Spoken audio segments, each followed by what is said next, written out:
All right, so we're diving into this Diddy story. Yeah, And wow, these articles are intense. for sure. This is way more than just like a celebrity gossip thing. Oh, absolutely. This is serious legal trouble. No, it really is. I mean, the charges against him are really, really serious. Yeah, and like you sent this over to me, and I'm reading through it, and it's like Yeah. racketeering. Yeah. Like I feel like that's something you hear in like a old gangster movie. Right, exactly. You think like old school mafia, Yeah. but it's way more than that. Like, it's not just a one-off crime. Right. Yeah. This suggests like an ongoing, organized criminal enterprise. Amen. And then you layer on top of that the sex trafficking and the prostitution charges. Right. It's very, very serious stuff. This is not like a DUI. No, not at all. This This is a whole different level. Yeah. And, you know, he's pleaded not guilty, which is important. Right. But the prosecution seems to be very confident. You throw around some big words in these articles, like massive amounts of evidence. Right, and not just words, numbers, too. Yeah, like over 50 alleged victims and witnesses. It's a lot. Hundreds of subpoenas issued. Exactly. This is a big investigation. So, like, how much evidence are we really talking about here? So they've seized over 100 devices. What did that mean? Phones, computers, anything that could have evidence on it. Oh, wow. They're looking for that digital trail. It's kind of crazy picturing, Diddy, who we've seen, like, at parties and on yachts, Right. now, like, eating Swedish meatballs in a Brooklyn detention center. Yeah, it's easy to get caught up in the legal drama of it all. But then you hear that little detail about the Swedish meatballs, and it becomes very real. Oh, yeah. Like, this is actually happening. And, the Metropolitan Detention Center, Yeah, that's not your average jail either. right. Ghislaine Maxwell was held there, or Kelly. Oh, wow. Some really high-profile inmates. And, I mean, did you see that part about Diddy being placed on suicide watch? I did see that. Okay. It's important to remember that's often a precautionary measure, Really? especially with high-profile cases like this. Oh, wait. It doesn't necessarily mean that he is imminently suicidal, Right. but still it makes you wonder what kind of pressure he's under. Absolutely. And just for anyone listening, if you're ever in a dark place, please remember you're not alone. That's right. The 988 Suicide and Crisis Lifeline is there 24/7. And going back to those charges for a second, the prosecution claims they have text messages between Diddy and Cassie Ventura. His ex. Yes, his ex. Okay. And these texts are from back in 2016 after an alleged assault. What did the text messages say?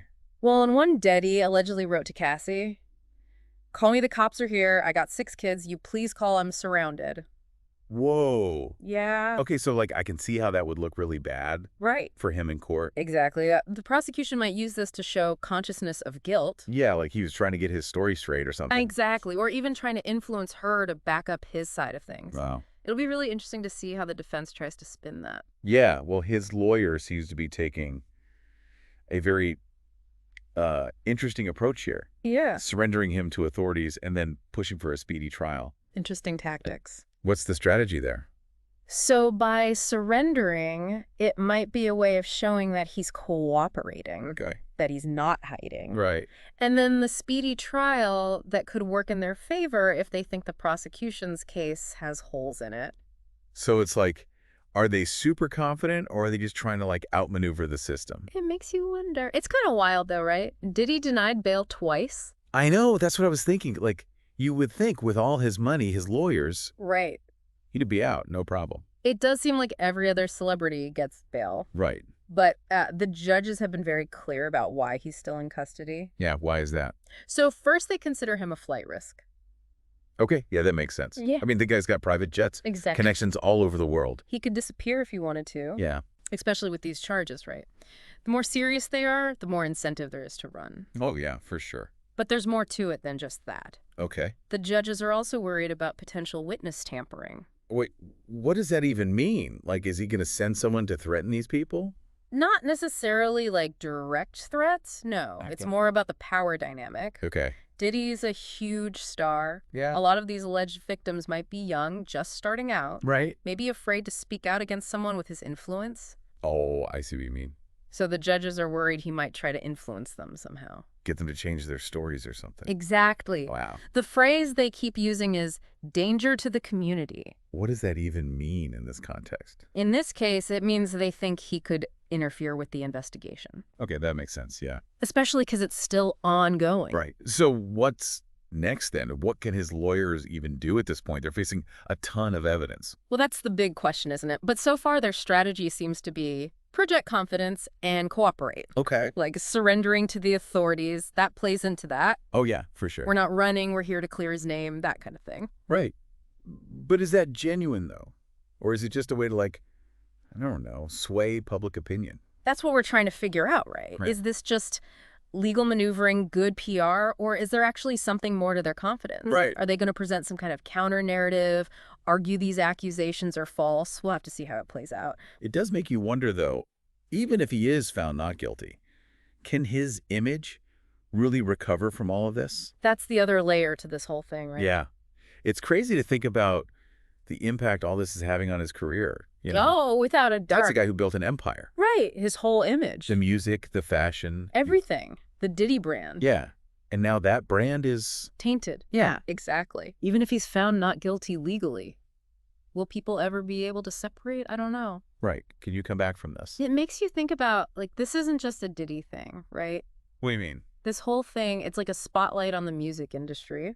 Okay. Yeah. We've seen it in Hollywood with the whole Me Too movement. Right. Powerful people finally being held accountable. So you think this could be like a turning point, like a reckoning for the music biz? It's possible, right? You've got these huge stars, these icons. Like Diddy.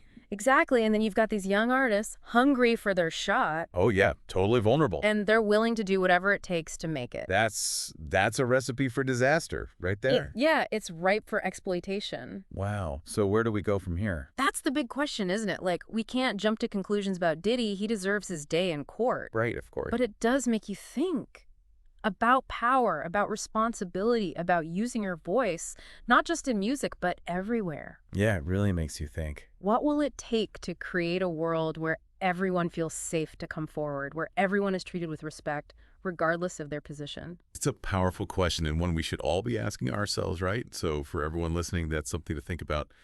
We'll be back next time with another deep dive. But until then, thanks for listening.